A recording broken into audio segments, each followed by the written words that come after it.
Премиерот најавува награди за инженери во Фондот за здравство, но таму во суштина и нема таков кадар. Двајца среднисти, двајца програмери кои не разбираат мрежен систем и уште двајца почетници кои се мислат каде да се заминат. Број IT секторот на Фондот за здравство дознава Алфа од своји извори.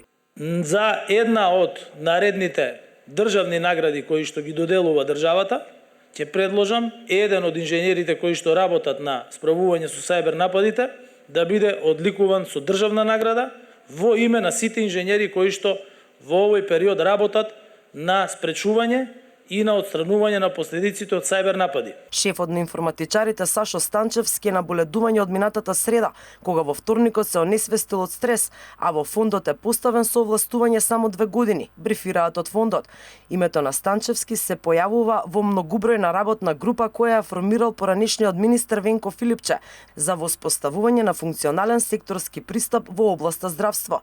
Покрај Станчевски ненаспана и уморна е и директорката, за која премиерот Димитар Ковачевски вели дека заслужува честитки наместо понесување на одговорност. Никој од директорите во фондот не чувствува морална одговорност, а доколку во истрагата се утврди штета, некој треба да понесе и кривична одговорност, но никој од власта не дава одговор. Согласно правилникот за внатрешна организација на фондот, директорот на секторот за информатика се грижи за безбедноста на системот и податоците, но и ако Алфа се обрати со прашање до фондот, за сега немаме одговор од таму дали Станчевски направил план за работа во врска со ова прашање.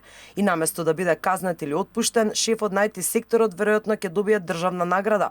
Ова го најави премиерот, бидејќи системот на фондот е вратен за 14 дена, а на останатите земји им требале во просек по 22 дена за да се справат со хакери. Главниот инженер кој што работеше на овој проблем, заради исцрпеност, бидејќи работеше 24 часа на ден, сега е на боледување. Еден од вашите колеги напиша навистина за мене комплимент за директорката, кој што кажа кога видовме директорката на брифингот со новинарите како изгледа, ненаспана, се гледаше дека работела 24 часа на ден. Останува неодговорено и прашањето како фондот го доби клучот за податоците од хакерите, дали со плаќање откуп или со помош на странските IT експерти, за кои директорката Магдалена Филиповска-Грашковска крие колку чинеа нивните услуги, а незиниот колега, директорот Фатон Ахмети, за кој никој од власта не го посочи дека е со замор во очите или пак дека е заслужник за државна награда, е во Америка користејќи годишен одмор.